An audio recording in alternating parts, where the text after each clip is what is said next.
What's the most important advice for a person considering a career in sales? Don't do it. Don't sell. Hi, my name is Kennedy, and today I am giving great answers to questions about sales from the internet.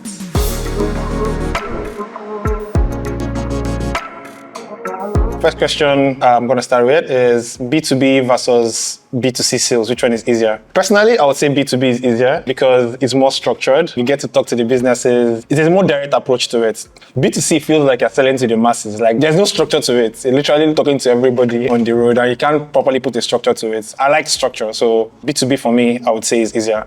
What happens when a client becomes problematic? Do you offboard them or... No, I think you figure out what the problem is. You try to solve the problem, have a meeting, schedule a meeting. It can be online, it can be virtual, it can be physical. But just have a conversation with the client, find out what their pain points are. The reason why they're using your service or the reason why they were able to believe in what you're selling is because they wanted a better solution. So if they're having a problem, that means there's something wrong and you need to fix that rather than offboarding them. People can have problems, but you can't offboard the client. You just have to figure out a way to solve their problem and make them happy. It's 2024. Do people still read decks or am I wasting my time? What's the most important thing to do when dealing with a warm lead? I would say people still read decks in 2024. As a matter of fact, I had a meeting today and I still had to present using a deck. People read decks. I think decks give you a visual presentation of what the solution you are trying to buy looks like. So it's important to show a sequence of what you're providing and share that as a deck. People sometimes ask for decks and they don't even just read it. And that, I guess that's what the question is trying to ask for. It's still nice to send decks, but send it to the right person. If you are sending to the person who is eager to buy the solution, the person will read the deck. Most times when people don't read decks is because they are not the ones feeling the pain points they are trying to solve. And sometimes they just wave over it. But if you are talking to the right person within the organization who needs the solution you are selling, if you send them a deck, they most likely will definitely read it. They can get answers to the problems they are facing. So yeah, it's about finding the right person and sending the deck. Many people have different opinions. I just want someone to answer this question once and for all. Is sales the same as marketing? If not, what's the difference? Why do some companies join them together? They are not the same, first of all. So sales is different from marketing. In my opinion, a salesperson is equipped to always grow the GMV of the business and try as much as we can as a human being to have meetings, set up in-person engagements and whatever. I think for marketing or somebody who is into marketing, it's far more broader. From my perspective, marketing can involve digital ads. It can involve product marketing on your web. It can involve streamlining a funnel on your online spaces or social media spaces where customers who are reaching out, can get that information around the business. The marketing team can paint a picture of the brand and help you win leads off of those online channels. But as a salesperson, most of the work involves in-person engagements, interactions, sending decks, having meetings, etc. The marketing person, their work is largely around how to sell the product to users who the salespeople cannot reach out to. And that's how I classify both of them. So I don't think it's the same thing. I think they have different functions.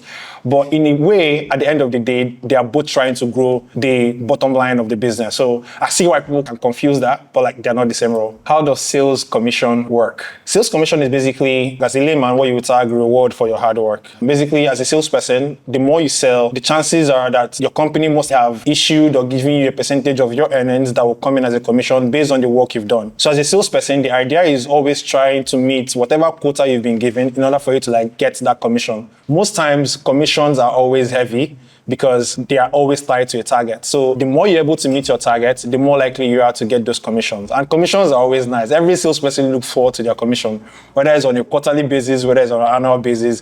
Commissions are fail. We literally love our commissions. So don't joke with our commissions. Commissions are usually also assigned as a function of your performance on the team. So the more you're able to meet what quota you've been given, the more likely you are to get a commission afterwards. Imagine an engineering person and the salesperson who are on the same level. From what I've seen, the engineering person most likely earn more than the salesperson. However, the commission allows the salesperson to earn more. So basically, if you're able to meet your quota, you have the capacity or the capability to get 2x, 3x your commission. That levels the playing field for you. So as a salesperson, at every point in time, you're looking at how can you be able to meet your quota so you can be able to get those commissions. The more of your quota you meet, the more commissions you get. I don't mess with my commissions. I don't joke with it. I must meet my targets and I must get my commissions. Sales is about selling, right? So what does a sales lead or head of sales do if salespeople under them are already selling? That's interesting because like as a sales lead or head of sales, you basically never stop selling. So beyond setting up structures within the team that will allow people under you or people who are in the sales team excel in selling and putting up like reporting structures or how they can be able to like generate leads and close those pipelines, you are also actively selling. You are involved in the selling process. It's important for you to have a bird's eye view to see when people who are under you are still selling based on how you've told them that product has to be sold to customers. So it's important that you always ensure that they are generating pipelines, they are generating leads, they are closing those leads, they are booking meetings. You are actively being involved in those meetings if there is a need for you to be there. You always need to be available as a head of sales to also help them get contacts whenever you can, because like as a head of sales, you have more network and sales basically depends on network. The more you sell, you get to know people. And as a head of sales, you most likely will have more network. So when they generate those leads and they're looking to like get contacts, it's your function to help them, direct them to the right person they need to talk to, the right engagement they need to have for those deals, and just basically handhold them towards closing those deals and getting the numbers in. How does one become a senior salesperson? Are KPIs measured by how many things you've sold? Yes and no. Yes, because doings, I call them doings in quotes, basically number of deals you close and how effective you are in selling helps you climb the ladder. The more deals you're able to close, the more likely you're able to get promoted at work, the more likely you are to get more contacts. Like I said earlier, your network as a salesperson, kind of like defines how easy it is for you to sell. The more network you build, the more likely you are to be able to close deals. And you don't build network overnight. Like network takes years. And over that period, it's important that you're always meeting quota. For most roles, sales is one of those roles where your results are very objective. There's no subjective part to selling. It's all numbers. So if you're doing well, we can see it. If you're not doing well, we can see it. So for you to become a senior salesperson, there needs to be a proven track record that you're able to like have meetings, engage clients, close deals, get numbers in. You've proven time and time over again that you're able to like take a product to the market, devise a strategy to sell that product and get results in for the business you're working for. So the more you're able to do that on a recurring basis, the more you're able to grow in that role. And that makes you a more senior person within the role. Salespeople talk a lot. Do you have to be an extrovert to work in sales? The answer is no. You don't need to be an extrovert, but you need to be able to know how to engage people. You need to be able to hold conversations in order for you to become a salesperson, because most of your work involves pitching. You're going to be talking to different clients. You're going to be having engagements with them. And it's important that you know how to ask open-ended questions or questions relating to the product that you're selling that will be able to help you close those deals. You don't need to be an extrovert, but you need to be able to make a connection with people when you meet them. So basically, an extrovert, not likely. An introvert can be a wonderful salesperson, but like if you're able to hold conversations, then you're good. Is sales the same as business development? There is a bit of overlap between both, but they are entirely different. For a salesperson, basically your work involves going out to sell the product, and you can go out, sell the product, close a deal, come back. That's your KPI. But also it's important that, you can be able to like get information from customers. Now, when your primary role involves you developing or shaping that product to a point where it matches or meets what customers are looking for out there, then you're now doing proper business development. Basically, you are engaging the market and getting feedback that would help you develop or build that product to a point where it is standard enough for customers to buy it. So for sales, your primary work is just going out to go and sell the product. You may or may not bring back market feedback. But if you're a business development person, your primary work is developing that product, getting market feedback, engaging customers using the product, and then redefining that product in such a way that it is now suitable for a salesperson to go out and go and sell the product. So that's where the slight distinction is. But however, both of you are engaging the market and both of you are trying to understand how users use the market or try to get them to use the product. So that's the developing part. Would you rather sell thousands of small ticket sales or close a few large business deals? Now, this question can go either way depending on what the product is. If I'm selling a B2C product, I would rather sell 1,000 small tickets. Means I'm increasing my network, means a lot of people will get to know about the product and easily, buy into it. If I'm doing a B2B, I would rather sell to a big business because it then means that there is a larger possibility of me having, getting more income off of those big businesses. I would rather chase the $100,000 deal than chase the $1,000 deal multiple times. I feel like for the B2B, the more large ticket sizes you get, the more likely you are to play at the top level of whatever product you're selling. But if I'm doing a B2C, definitely I'd love to sell to like a larger group of people. I don't trust salespeople. They lie a lot. It's almost as if to be successful in sales, you have to be a crook. Are there any honest salesperson? I look honest, so I don't know. As a matter of fact, it's important for you as a salesperson to sell products that you have, not products that the product team are hoping will come out in Q3. You're already selling it in Q1 because at the end of the day, you end up creating a loop where your customers kind of like distrust you or they don't believe in the product you're selling. So it's always important that whenever you're selling, you sell what you have. So there are honest salespeople. I have worked with a lot of honest salespeople. I am an honest salesperson. They talk a lot, yes, because it always involves engaging, having communications and having connections with people. But you don't have to be a crook to sell. You mustn't be a crook to sell. I think that's a generalization that people have about sales, and that's not true. It's important that as a salesperson, you sell honestly and you sell products that you have as against selling things that are still in the pipeline that won't be ready yet. Because you'll find yourself entering into a slippery slope where you have to now continuously try to manage, the business you're selling to. Okay, it's coming out in 2 weeks, it's coming out in 3 weeks, and then you go back inside and start fighting engineering or other people within the team. So yeah, they're honest salespeople. We are all not crooks. What's the difference between a sales rep and a sales executive? For a sales rep, I'm assuming this is largely due to, the level of work they are doing. In most scenarios, salespeople are usually a bit below on the tiering for salespeople, a bit below the sales executive. Largely, their work involves scoping leads, more or less what you call a business development representative. Basically, just scoping leads on the granular level and passing them on to sales executive to sell them. Now, a sales executive is more hands-on, more trained to like handle sales communication and engagements and stuff like that. So basically, the sales rep is a tad lower than the sales executive, and that's what I kind of like classify both of them to be. They are not exactly the same thing. I think they play different roles and different functions within the sales ecosystem. I keep getting calls and emails from people trying to sell me random stuff. These calls only annoy me and I hang up every time. Does cold calling still work?